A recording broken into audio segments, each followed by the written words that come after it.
Temporalis muscle. Temporalis muscle is a fan-shaped muscle. It is one of the muscles of mastication. And in the last video we have covered masseter muscle. Those who have not watched the last video, please go back and see the masseter muscle. So this video is on temporalis muscle. The word temporalis basically refers to temple. Temple is the area between the eyes and the ear, on the side of the face or the side of the skull. This pink round portion is a temple area. So temple is the area between the eyes and the ear, on the side of the skull or the side of the face. It is the area where four bones meet: frontal bone, parietal bone, temporal bone and sphenoid bone. F for frontal, P for parietal, T for temporal, S for sphenoid. Anatomically this area is known as pterion. Now this area is the weakest point of the skull or the weakest area of the skull. It comes as a viva question, which is the weakest area. Pterion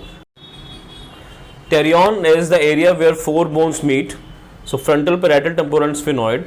This area is weakest because a middle meningeal artery is running immediately below it.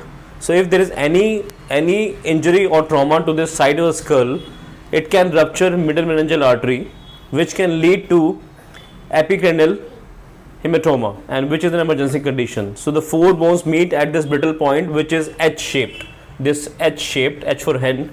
So this is known as pterion. So first thing, we should understand what is temple. We have learnt about it. Second thing, what is temporal? Temporal is the area which is related to temple. Okay, so in this we have to understand what is temporal fossa and temporal fascia before we go into temporalis muscle. So what is temporal fossa? Fossa means depression. It means a shallow cavity. Shallow means something which is not deep, something which is less in height.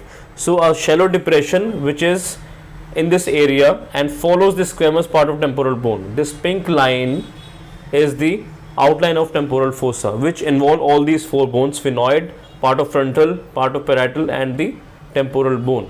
So this is a shallow depression present on the side of the skull. It is shallow, so it's a shallow cavity, that is known as temporal fossa.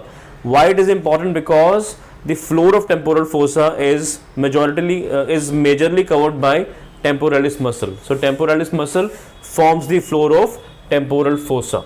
Now we'll come to temporal fascia. Fascia means a thin white sheath or a white membrane. We see a sword, and outside the sword there is a sheath.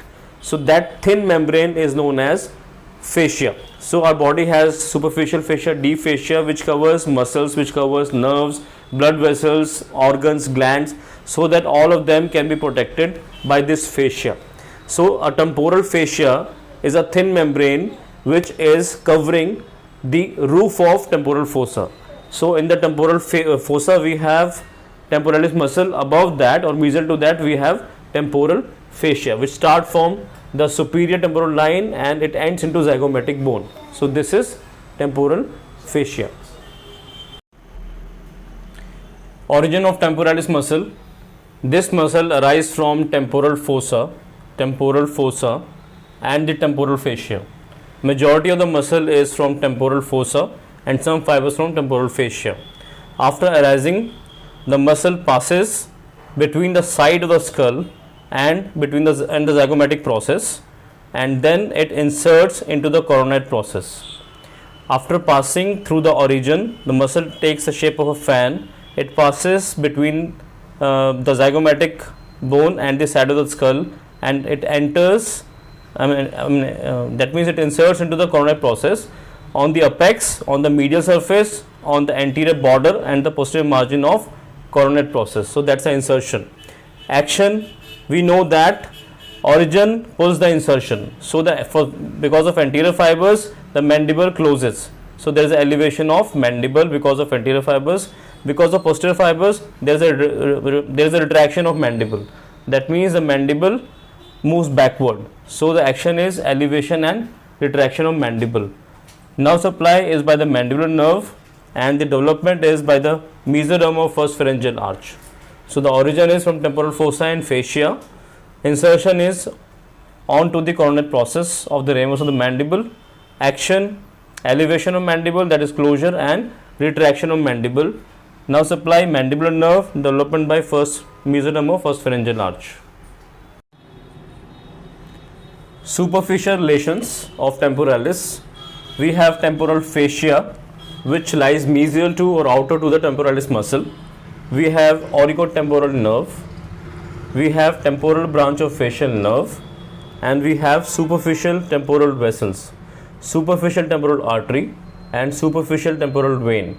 So temporal fascia, auriculotemporal nerve, temporal branch of facial nerve, superficial temporal artery, superficial temporal vein.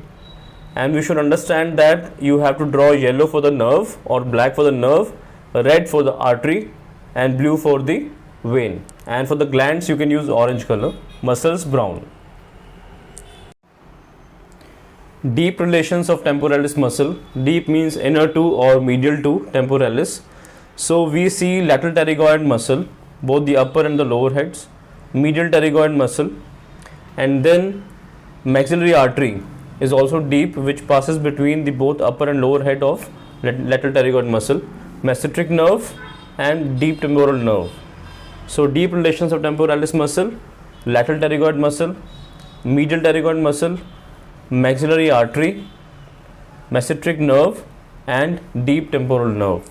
So this is all about temporalis muscle.